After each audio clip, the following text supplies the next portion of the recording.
小儿的睡眠呼吸障碍主要发生在3到8岁小朋友，占大约10%左右。那如果小儿睡眠呼吸障碍症状为睡觉时听到较大的打呼声，或是夜间容易尿床或反复睡眠中断的情形，到了白天小朋友专注力下降，学习能力会出现变差的情况。睡眠对于儿童的健康及生长有很大的关联。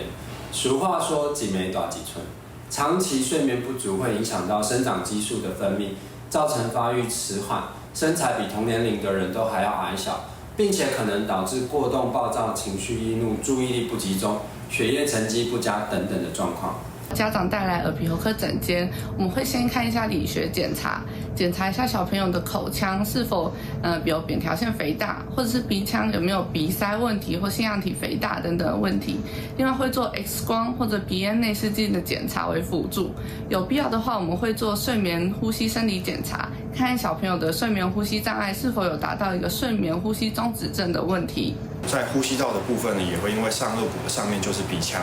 我们如果成功的让上颚骨因为上颚牙弓扩张而扩大，鼻腔的体积呢也有机会进而增加，降低呼吸中止症的机会，甚至有可能改善鼻呼吸道，使得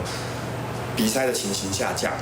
阻塞型睡眠呼吸中止症常见的治疗方式包括合适的药物，可以治疗鼻塞。对于体重过重的病人，也会建议减重。对于合适的病人，有可能可以建议侧睡等方式。目前常见的有效治疗包含了有鼻过敏的药物治疗、腺样体及扁桃腺手术、口咽肌肉的功能训练，或者是上颚牙弓扩张的矫正治疗。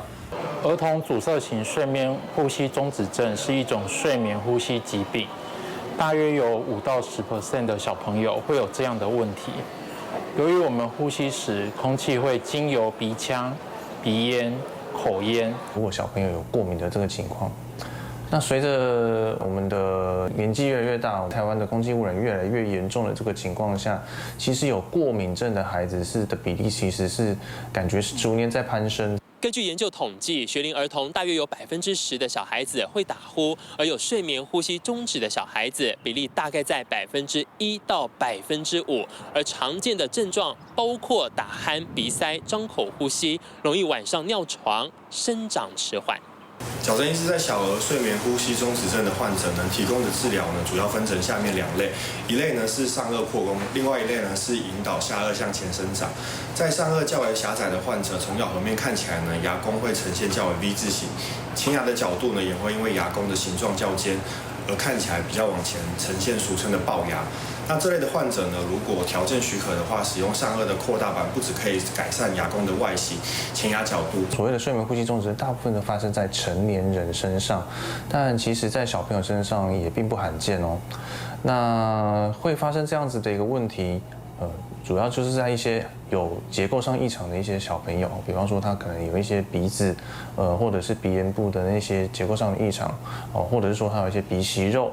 那再来的话，就是有一些小朋友他可能有生病。儿童上呼吸道狭窄的主要病因呢是鼻腔后方的腺样体及扁桃腺的肥大，占据了正常的呼吸通道，导致在睡眠时出现停止呼吸。而鼻子堵塞之后呢，儿童自然就会张嘴呼吸，让嘴巴呢变得口干、口臭，牙齿排列凌乱，甚至牙弓发育受到影响。